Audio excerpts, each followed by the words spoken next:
Hello students, start करते हैं chapter 9। नाम है चैप्टर का sequences and series.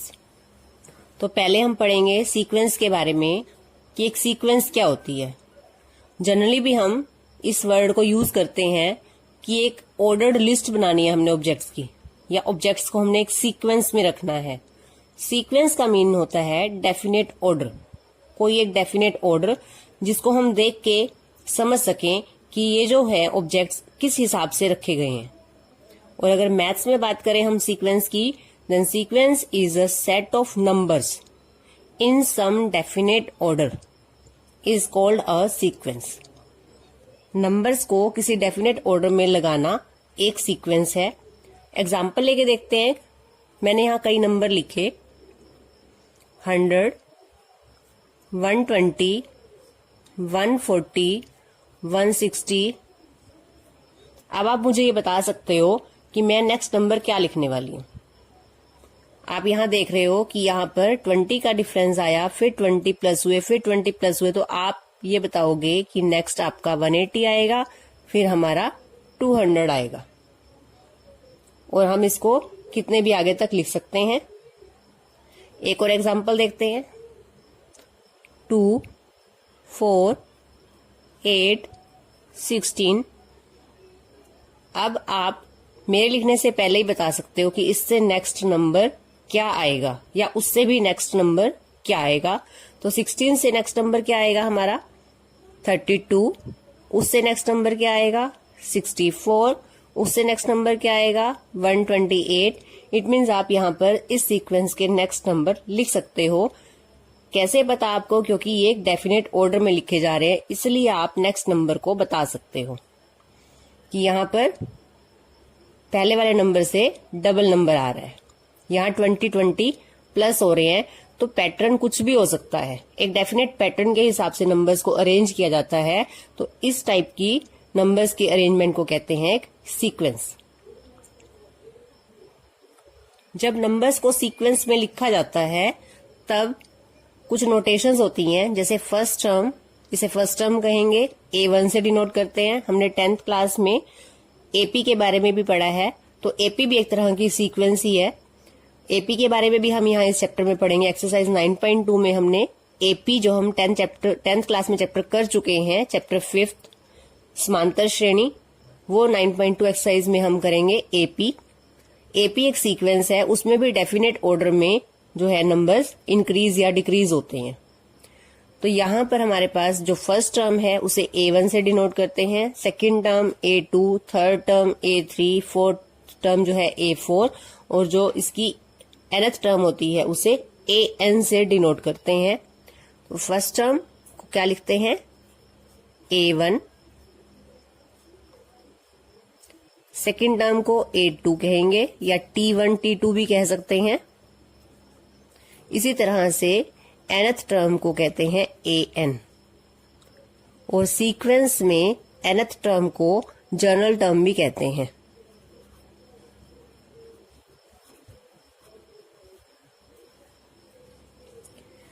General term हम किसी भी सीक्वेंस की लिख सकते हैं, या अगर हमें जनरल टर्म दी हुई है तो हम उस जनरल टर्म से इस सीक्वेंस की सारे टर्म्स लिख सकते हैं A1, A2।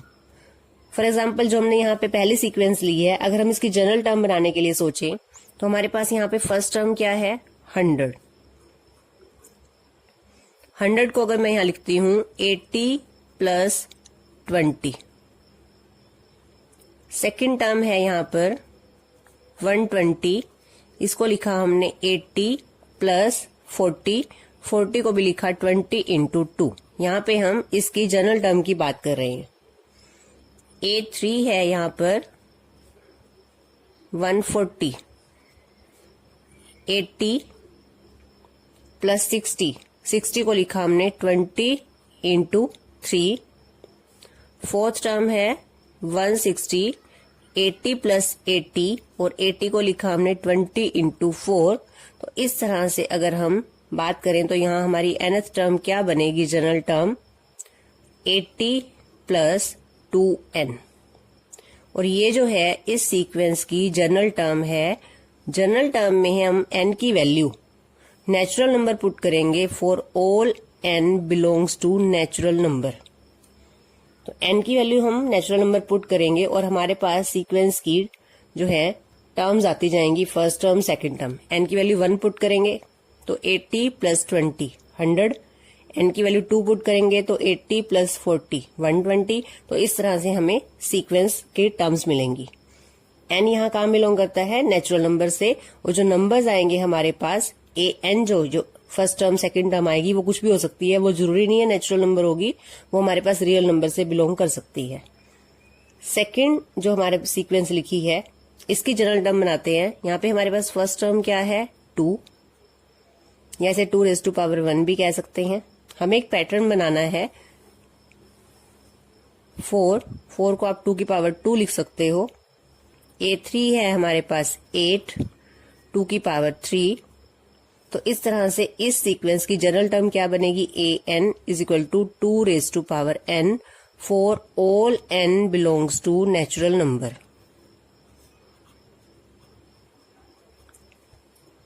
तो इस तरह से जो ये सीक्वेंस है ये एक फंक्शन की तरह भी काम कर रहा है, जहां पर हम n की वैल्यू पुट करते जा रहे हैं। इट मीन्स डोमेन तो है वो नेचुरल नंबर है, और जो आंसर आ रहा है रेंज वो कोई भी नंबर हो सकता है, वो नेचुरल नंबर भी हो सकता है, वो रियल नंबर से ही बिलोंग करेगा। तो sequence is also a function.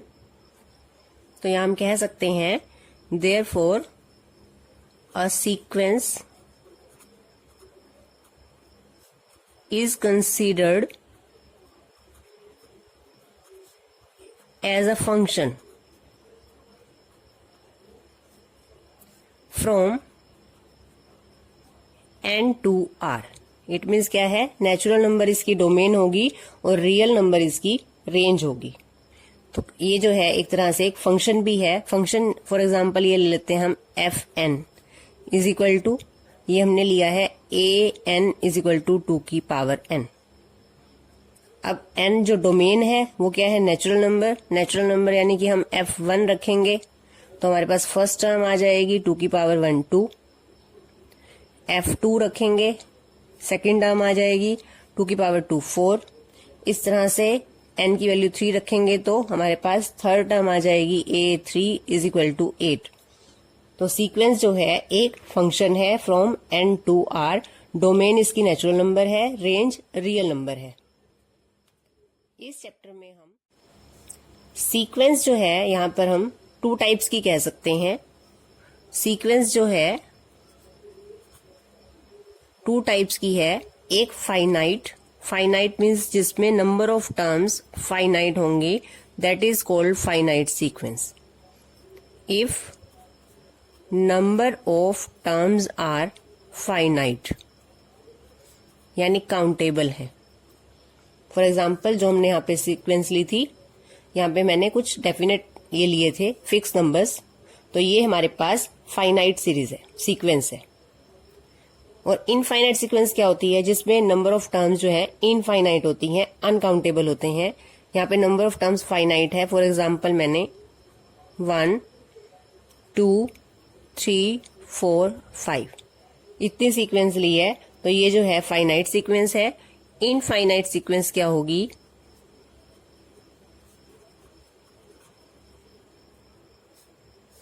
जिस सीक्वेंस में नंबर ऑफ टर्म्स इनफाइनाइट हो। If number of terms are infinite, for example 1 2 3 4 5 मैंने नेचुरल नंबर का सेट ले लिया पूरा। डैश डैश मीन्स ये सारा का सारा सेट है। इस तरह की सीक्वेंस चलती जाएगी। तो यहाँ पे नंबर ऑफ टर्म्स जो है इनफाइनाइट है, तो सीक्वेंस जो है इनफाइनाइट सीक्वेंस है। तो हम ये तो सीक्वेंस की 2 टाइप्स हैं। इसके अलावा हम यहाँ पर एपी अरिथमेटिक प्रोग्रेशन और जीपी ज्योमेट्रिक प्रोग्रेशन और उसके बाद सीरीज के बारे में पढ़ेंगे। 9.1 एक्सरसाइज देखेंगे अब। Write the first 5 terms of each of the sequences in exercise 1 to 6 whose nth terms are. 1 to 6 question में हमें nth टर्म गिवन है और हमें 5 टर्म्स लिखनी है। First 5 terms A1, A2, A3, A4 and A5। nth term given है आपको A1 to A5 निकालना है, तो n की वैल्यू 1 से लेके 5 तक पुट करेंगे तो हमारे पास 1 to 5 टर्म्स आ जाएंगी। क्वेश्चन 1 में nth टर्म गिवन है an is equal to n into n+2। तो हमने A1 to A5 निकालना है, तो n की वैल्यू 1 2 3 4 5 पुट करेंगे, तो n इज इक्वल टू 1 पे क्या आएगा, A1 is equal to 1 into 1+2 3 3 into 1 कितना आ जाएगा 3। तो ये फर्स्ट टर्म है। n is equal to 2 put करेंगे तो सेकंड टर्म आ जाएगी A2 2 इंटू 2+2 4 4 2 ज़ा 8। n is equal to 3 put करेंगे, थर्ड टर्म 3 इंटू 3+2 5 5 3 ज़ा 15। n is equal to 4,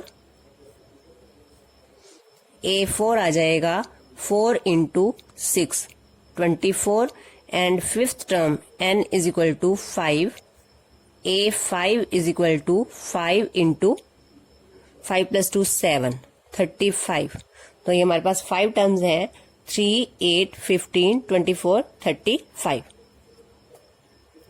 fifth question देखेंगे। nth टर्म गिवन है -1 raise to power n-1 5 raise to power n+1। यहाँ भी हमें A1 to A5 निकालना है, तो n की वैल्यू 1 2 3 4 5 पुट करेंगे। तो जब n is equal to 1 put करेंगे तो हमारे पास फर्स्ट टर्म आ जाएगी A1 is equal to -1 raise to power 1 raise to power 0 into 5 raise to power 1+1 2। किसी टर्म की पावर 0 होती है उसका आंसर 1 होता है। 5 रेज टू पावर 2 यहाँ आ जाएगा 25। n is equal to 2 put करेंगे, second term -1 raise to power 2 -1 1 5 raise to power 3 -1 raise to power 1 -1 आएगा, 5 raise to power 3 125। n is equal to 3 put करेंगे, A3 की वैल्यू आएगी यहां से A3 is equal to -1 raise to power 3 -1 2 5 raise to power 4। -1 का square plus हो जाएगा, 5 raise to power 4 हो जाएगा ये 625। 125 को 5 से मल्टीप्लाई कर देंगे 625। n is equal to 4 put करेंगे, फोर्थ टर्म आएगी A4 is equal to -1 raise to power 3 5 raise to power 5। -1 raise to power 3 -1 आएगा, पावर ओड है तो माइनस आएगा। 5 raise to power 5 5 raise to power 4 625 है, इसे 5 से और मल्टीप्लाई कर देंगे तो 3125। n is equal to 5 put करेंगे, फिफ्थ टर्म आ जाएगी A5 -1 raise to power 4 5 raise to power 6। -1 raise to power 4 +1 हो जाएगा और 5 रेज टू पावर 6 3125 को 5 से मल्टीप्लाई कर देंगे तो आपके पास यहाँ आ जाएगा 15,625। तो ये हमारे पास A1 to A5 पांचों टर्म्स हमारे निकल गए हैं। तो 1 to 6 क्वेश्चन आपके सभी इस तरह से हो जाएंगे। n की वैल्यू 1 to 5 पुट करके आपके पास A1 to A5 टर्म्स आ जाएंगी। आगे देखते हैं, find the indicated terms in each of the sequences in exercise 7 to 10 whose nth terms are. यहाँ भी हमें nth टर्म गिवन है, यहाँ पर जो सामने टर्म दी हुई है क्वेश्चन के हमें सिर्फ वही फाइंड करनी है। फर्स्ट में 7th क्वेश्चन में है an nth टर्म है 4n-3 A17 एंड A24। तो हमें यहाँ पर A17 n की वैल्यू 17 पुट करेंगे और एक बार n की वैल्यू 24। तो n की वैल्यू 17 पुट करेंगे, n इज इक्वल टू 17। तो हमारे पास 17 टर्म आ जाएगी A17 is equal to 4 into 17 -3 68 -3 is equal to 65। और एक हमें निकालनी है A24, तो n की वैल्यू क्या पुट करेंगे 24। A24 is equal to 4 into 24 -3 96 -3 is equal to 93। 8th question की nth टर्म है n² / 2n और A7 की वैल्यू फाइंड करनी है। तो n की वैल्यू पुट करेंगे 7, A7 is equal to 7 raise to power 2 by 2 raise to power 7। 7 का स्क्वायर होता है 49 और 2 रेज टू पावर 7 करेंगे तो ये आएगा 128। 9th और 10th क्वेश्चन में भी ऐसे ही करना है।